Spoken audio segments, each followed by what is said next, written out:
2023-2024 Fiscal Year General Counsel Report. Every successful organization or entity has one.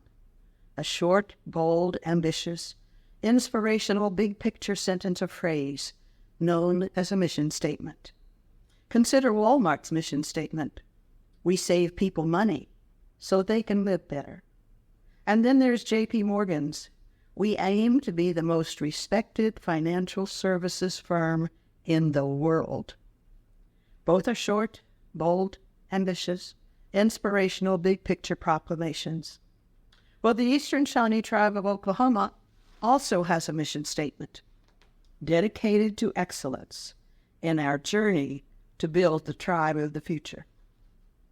It too consists of short, bold, ambitious, inspirational, big-picture declarations. Keywords are dedicated, excellence, journey, build, tribe, future. These 6 words have guided us in this past year as we took significant steps, some monumental, some shorter but necessary to build the Eastern Shawnee Tribe of the future. So let's review these steps taken in fiscal year 2023-2024. In our tribal journey, what seemed to be a small step at the time has become one of the most significant steps we have ever taken. I'm talking about our first purchase of stock in People's Bank of Seneca in August of 1995. We purchased 1,750 shares for a total of $350,000. Throughout the years, we gradually purchased additional shares until we became the majority owner with 7,013, making the bank a minority-owned bank. Total cost of all shares we own, total cost, is $1,534,597.20. And now it is worth $19,445,155 as of July 31st, 2024, based strictly on book value. In addition, we have received dividends totaling $2,482,602. Each year, Federal Deposit Insurance Corporation, known as FDIC, makes a video featuring a successful minority bank. This is the first time they have selected Native Americans as the focus. And FDIC chose People's Bank of Seneca because it has prospered and has been an excellent investment for the Eastern Shawnee Tribe. They were here July the 23rd to interview our bank president, Darren Burr, myself, Matt Metcalf, CEO of our 8A Eastern Shawnee Companies, and to video as much of the tribe and the little town of Seneca as they could fit in for their documentary. Remember, all 5 of our bank branches are located in Missouri. They stayed at Indigo Sky and brought several individuals for their professional field crew. They indicated we were by far the most prepared and cooperative of any bank they have worked with, resulting in ample footage and data. They left with intentions of completing the video by the end of August and the goal of releasing it as their 3rd quarter project in mid-late September. That means thousands will be seeing our tribe as a most successful tribe, a bold tribe, a dedicated tribe, a tribe of the future that other tribes, minorities, could emulate. That's quite a compliment and a major step for us and the bank. We look forward to seeing that video. Another historical occasion associated with our journey into the future is our need to find our precise jurisdictional boundaries due to tribal complications with our Oklahoma governor and the McGirt Supreme Court ruling. Are we a reservation or are we not a reservation? And where are those exact boundary markers? We joined forces with other local tribes, hired a mapping specialist, and were successful in finding the original marker indicating our north jurisdictional ending and Peoria's beginning of their reservation. That original rock marker has now been brought to Blue Jacket Building, where it is on display, and the mapping project continues in their quest to identify all other markers. 2 significant steps were taken this year due to being awarded substantial grant funding in 2 important departments, Indian Child Welfare and our Wellness Center. Let's begin with the grant for our ICW department, known as the Home Visitation Grant. For years, our ICW department has been severely underfunded. This year, our new grant writer landed a grant that could be renewed yearly for 5 years, total value of approximately $2 million. This grant, known as the Home Visitation Grant, is a godsend. Previously, our ICW program could have no involvement with our tribal children until a serious problem was identified. The Home Visitation Grant encourages involvement from day one. New parents and their children can be visited, talked with, offered encouragement, instruction, guidance, and early intervention if problems develop. This emphasis is upon establishing relationships, prevention of problems, not waiting until after a problem arises. The second grant provides needed additions to our Wellness Center. We average over 4,000 client visits per month, near a town with a total population of about 2,300 people. To say that the Wellness Center is well utilized is an understatement. This $2 million project will add a larger weightlifting room, a second therapy pool with additional bathrooms, showers, dressing rooms, and a much-needed community room. Additional renovations will result in a sensory room for our Early Childhood Learning Center and space for yoga classes. Hopefully, we will begin construction by October 1. Completion of 110 Road is soon to be reality. Paving of this road is scheduled to begin September the 9th, and ribbon cutting is scheduled for Friday, September 20 at 1:30 p.m. That's Powwow weekend, so we are hopeful several of our out-of-town citizens will be a part of this celebration. We will gather at Shawnee Skies, where we will begin our motorcade, and we will drive the entire 1.1 mile of the road, then back to Shawnee Skies.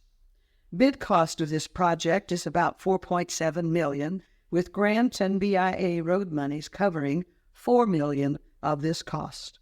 That means the tribe will be paying about $750,000. Benefits of this road will be additional egress/ingress to the Housing Authority, safer route to and from 10C Complex to Blue Jacket Complex, and Indigo Sky because of limited visibility of oncoming traffic on 10C and additional accessible possibilities for future growth. Another major step this year is the tribe attaining 8A certification. Matt Metcalf, CEO of Eastern Shawnee Companies, and his team of 10 had set a goal of qualifying for the Small Business Administration's 8A Business Development Program by September, and were ecstatic when they learned this major milestone was achieved in June. Being 8A certified has been a goal of ours for several years, and even though we made several attempts, we were never successful. With this certification, we now have the potential to further develop and diversify our business portfolio, to bolster our tribal economy, to foster job creation for our citizens, and to fortify intertribal relations in the long run. Congratulations to Matt and his team.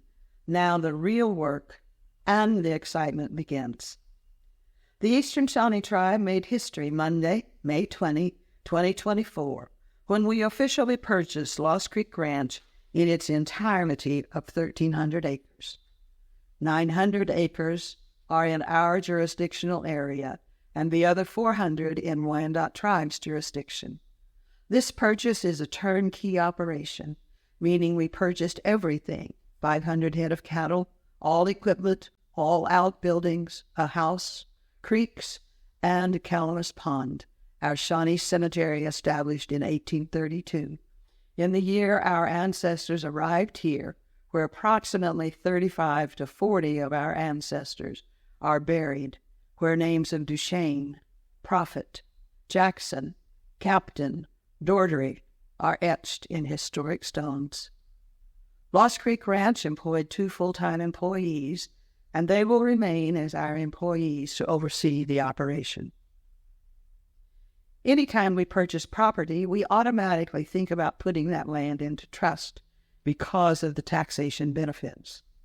Once land is placed in trust, we no longer have to pay property taxes on that land. Additionally, if the trust property is a business, we do not pay taxes on our profits. Our EPA department is responsible for handling our trust applications. The process is quite detailed, at times quite lengthy. Our staff has been relentless in tracking our trust applications, and this year we have placed 2 properties in trust. The portion of the Elbert property on Highway 60 that is within our jurisdictional area, and the same with the McKibben property near Seneca Cemetery, 120 Road.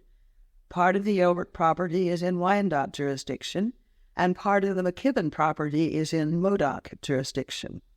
Steps have already been taken to initiate the Lost Creek Ranch Trust application for the 900 acres in eastern Shawnee jurisdiction. Also occurring in June was the hosting of Oklahoma's State Clays Shooting Championship at our Shawnee Skies, our shooting range. This was the first time we hosted this event. The parking lot was full, enthusiasm was in full swing, and many experienced Shawnee Skies along with Indigo Sky for the first time. Another first for us in tribal administration was being introduced to immediate feedback using a market analyst, which in this case was Placer AI. This company uses cell phone data to provide what is known as location intelligence and foot traffic insights about a place or an event. We learned that attendance at the Oklahoma State Clays Shooting Championship at Shawnee Skies also positively affected our casino, Indigo Sky. Friday night, our shooting range had 220 individuals, and Indigo Sky had 4,000. Saturday night was the big night at our shooting range with 435 people, while Indigo Sky's attendance jumped to 5,700, plus indicating that 295 of the 435 at Shawnee Skies frequented Indigo Sky. Lesson reaffirmed. Local positive events enhance profits at our other business endeavors. We also learned the greatest number of our attendees came from the Neosho zip code area, with Joplin zip code coming in second, followed by Seneca zip code, all Missouri locations, not Oklahoma.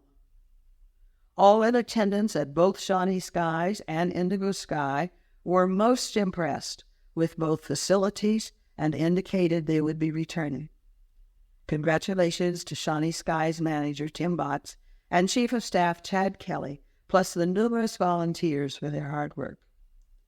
Directly connected to the hosting of Oklahoma State Clays Shooting Championship at our Shawnee Skies shooting range was the need for an event center where all contestants, visitors, and workers could gather, where they could visit, where they could eat. Immediately, architectural plans were drawn, the project advertised, bids accepted, with Branco Construction Company being selected. Opening day of the Oklahoma State Clays Shooting Championship saw an event center of 175 capacity sufficiently completed. Closely located near the main building, the event center features several glass-paned garage doors, giving a feeling of being outdoors in the midst of nature, experiencing all the surrounding flora, fauna, and action. You can watch people as they shoot, or possibly you can glimpse the deer in the nearby woods, or even see wild turkeys in a short cart ride away, a bison herd.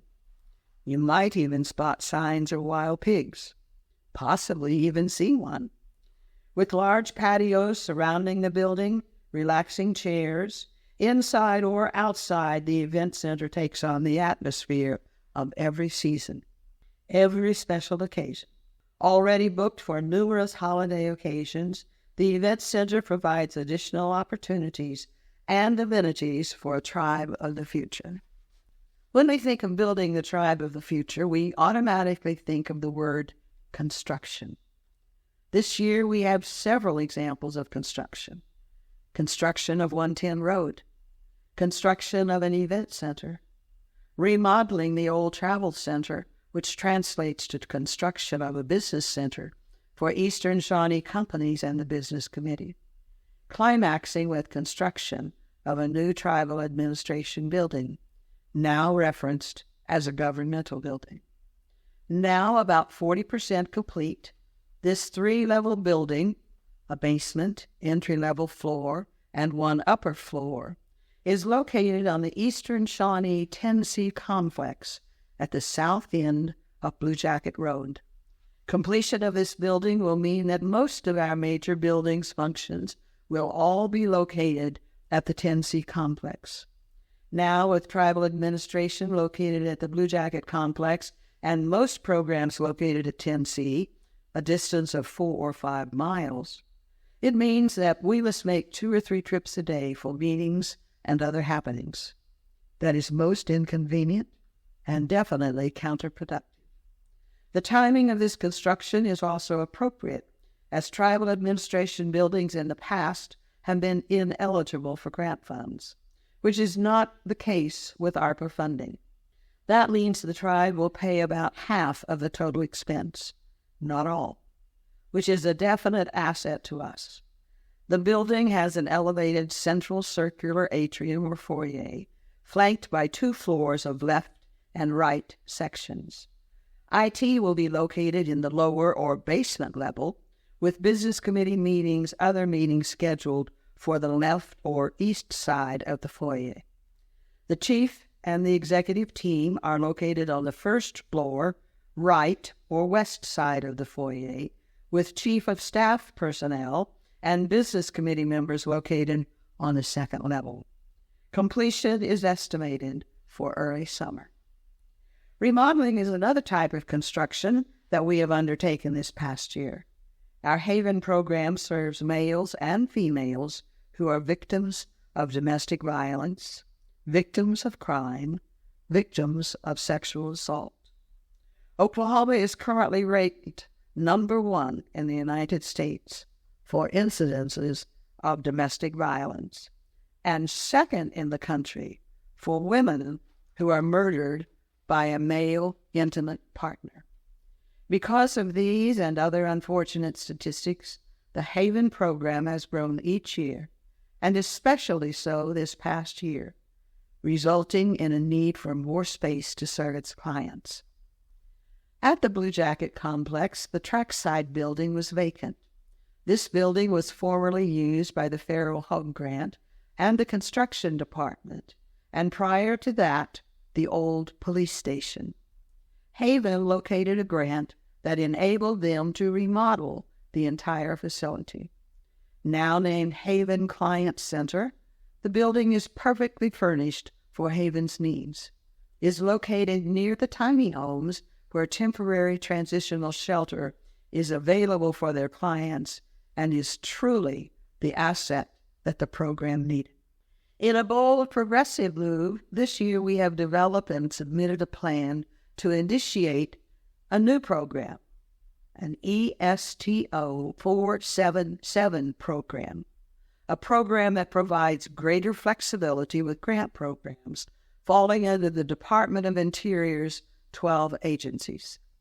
As we know, we have programs that are awarded federal grants, for example, our CCDF and our ICW departments. Now, under 477, tribes have the option to determine which Department of Interior federal grants, and it has to be at least 2 or more, to integrate under this Public Law 477. A 477 plan reduces administrative, reporting, and accounting costs, as only one report, only one audit has to be made, not a separate one for each entity. Additionally, a 477 plan also allows carryover funds to remain available for obligation or expenditure without one fiscal year limitations. In other words, currently if a program receives a $3 million grant, again, let's say for 1 year, which is typical, it has to be spent within that year. Decisions have to be made quickly. Money must be spent immediately, sometimes making the best decision difficult because of time limitations. With 477, the tribe can choose the programs, submit the application, have it reviewed by BIA, approved, and can even amend an approved 477 plan at any time within the plan period of performance. The advantages are numerous. Our Eastern Shawnee Tribe of Oklahoma 477 program will begin by integrating 3 programs, the CCDF, LIHEAP, and ICW, into a single program. Perhaps others will be added in the future. The 477 plan was written and submitted to the Bureau of Indian Affairs on June 30, 2024.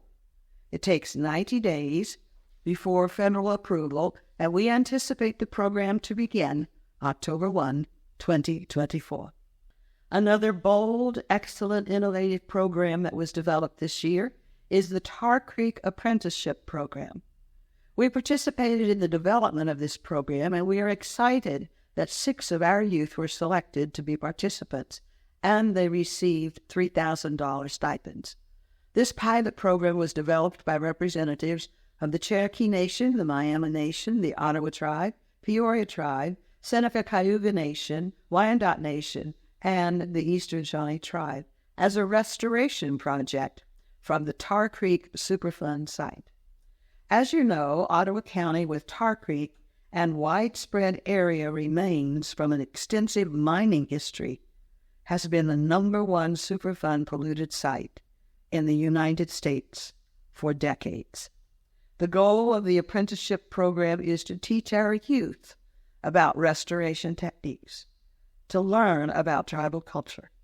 Courses presented during the 6-week program included pre-colonization post-contact, medicinal plant gathering, plant pollination, hunting and hunters' safety, fish resources, beekeeping, mussels, pottery, basket making, archery, moccasin making, first foods and food sovereignty, sap gathering and syrup making, natural resource damages, and restoration of natural resources. The program was funded through settlement dollars the 7 tribes received from lawsuits against the mining companies. The Eastern Shawnee Tribe had 6 students participate in the pilot program, and we are proud of each one of them. Lost Creek, that runs through our tribal property, was the program's capstone, where they all visited the creek and they came up with restoration solutions. Everyone was in awe of how much these students had learned in this 6-week program, and their capstone presentations were absolutely phenomenal. We are sure this pilot program was so successful that it will be funded again next year, and we encourage our youth ages 16 to 21 to apply to participate. And we have one more innovative pilot program we are now testing: purchasing children's school clothing through Amazon. As we know, we provide reimbursement funding up to $750 for purchase of children's school clothing per year. We discovered that 75 of our tribal children in our specialized programs did not use a penny of this tribal benefit, even though they needed it, but because the family could not afford to spend the money up front and then wait up to 1 month for reimbursement. We have entered into an agreement with Amazon where we, the tribe, will set up an account for the child. We will place a certain amount, say $250 credit in the account. A clothing order for the child can be placed, which will be charged to the child's tribal account but without the family needing to spend anything. When the initial amount has been spent, then another amount, say another $250, will be added to the account until all funds are expended, again without the family needing to pay at any time.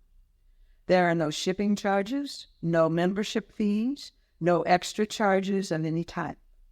As I say, we are in a pilot program at this time, and if it is successful, we will make the service available for all later in the year. So stay tuned. This past year has brought many challenges and changes to the IT department. With many projects overlapping, the IT department has had little time to slow down. Their largest system change over the past year was most definitely the replacement of RightTrack, our previous member management system. Changes can be difficult, and both the IT department and our Health and Social Services Vital Statistic Department felt every bit of this change.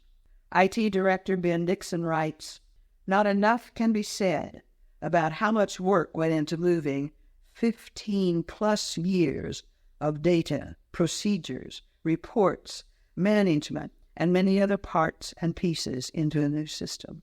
HSS VS department was exceptional, with over a year of development, meetings, testing, retesting, planning sessions, demos, and walkthroughs. They were able to make the swap with only 1 week of downtime. Many thanks to them for all the hard work and frustration they have endured throughout.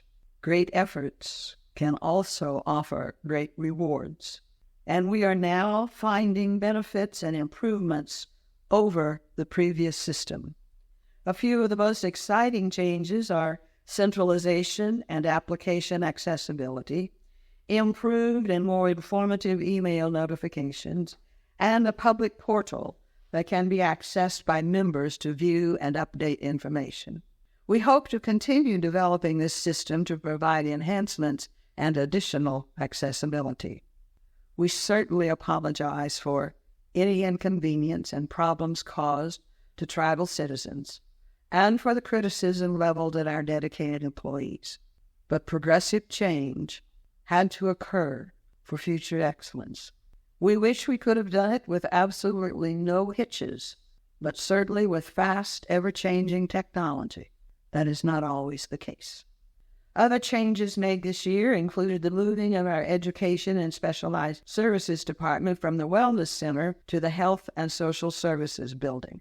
This relocation creates a one-stop service center for our tribal citizens. Now, tribal reimbursements, tags, vital statistics, CCDF, and ICW services, as well as educational and specialized programs, are all in the same building. We haven't been taking steps this year. Instead, we have been running marathons filled with innovation and excellence while moving toward the tribe of the future. Greatly helping us in this fast-paced journey are 2 new directors to our administrative staff this year, Annette Clark and Tina Whitten.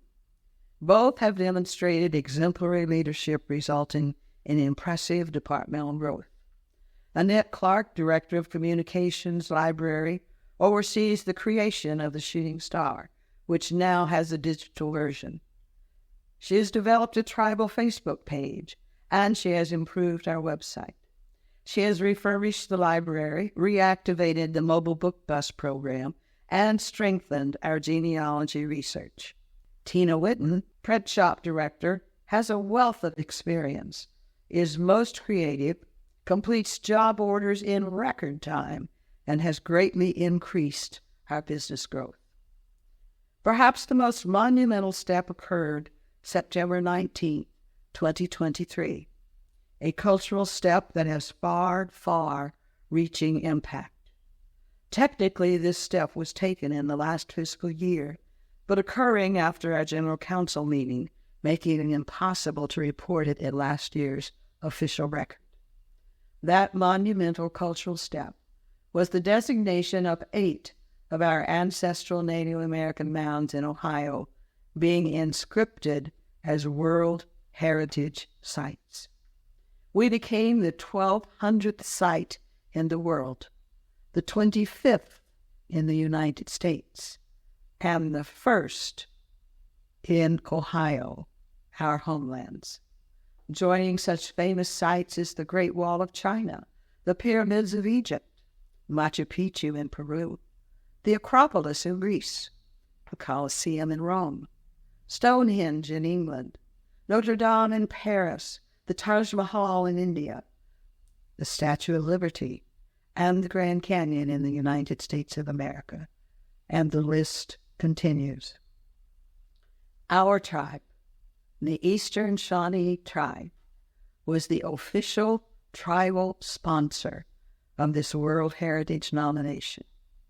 And I was privileged to attend this once-in-a-lifetime event in Saudi Arabia and accept this coveted honor on behalf of our ancestors, on behalf of the Eastern Shawnee Tribe, and on behalf of the United States of America. Now, I'd like to turn the floor over to a representative of the people to whom this means the most, the Native Americans who are descended from the builders of the earthworks. Chief Glenna Wallace of the Eastern Shawnee Tribe of Oklahoma, please take the floor.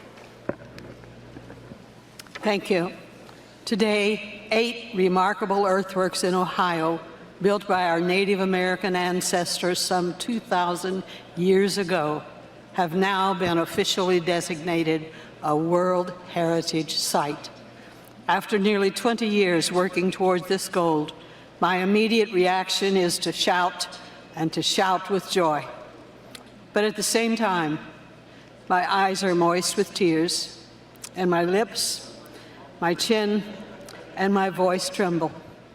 My exhilaration is coupled with reflection as I am so humbled, so honored, and so thankful that the world at long last recognizes the commitment, the spirituality, the knowledge of astronomy, mathematics, art, geology, and aesthetic vision resulting in the imaginative thinking used by our ancestors to create these magnificent earthworks. They were not just geniuses, they were uncommon geniuses. Their genius lives on today in many descendant tribes, including the Seneca Nation, the Miami Nation, the Pokagon Band of Potawatomi, and the Wyandot Nation, who have also sent representatives here with us today. I am so thankful for the many, many individuals and organizations that helped make this inscription a reality. We are honored and immensely blessed. Thank you. Thank you very much, and congratulations again.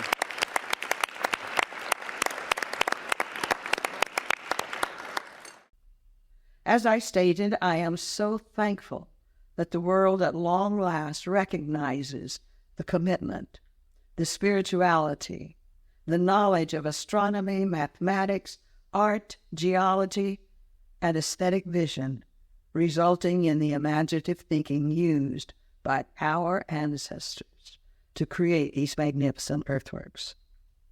They were not just geniuses, they were uncommon geniuses.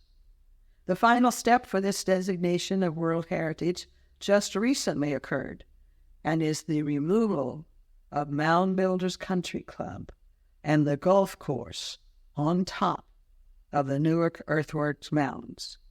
In July 2024, Ohio History Connection and the Mound Builders Country Club reached a settlement, and Ohio History Connection will take possession of the Newark Earthworks site January 1st, 2025, making the earthworks open to the public 365 days a year. Definitely a gigantic step for all 574 federally recognized tribes in the United States. Seeking and achieving World Heritage inscription for 8 of our ancestral mounds in Ohio has spawned other positive undertakings throughout the state. A major one is the creation of the 76th state park, named Great Council Park, in honor of the 3 federally recognized Oklahoma Shawnee tribes who once called Ohio their home. Located at Great Council Park is a recently constructed 3-story interpretive center, also honoring the Shawnees. Ribbon cutting and grand opening of this Shawnee Interpretive Center, located at Xenia or Old Town, Ohio, took place in June of this year. Most appropriately, the Eastern Shawnee Tribe sponsored a bus trip to Xenia for this momentous occasion. 60 made the trip, and 60 returned home safely. All inspired, all so thankful they had experienced this life-changing trip. The Interpretive Center is incredible. A life-size statue of Tecumseh stands outside the front doors, and the most beautiful and unique copper panther awaits you inside.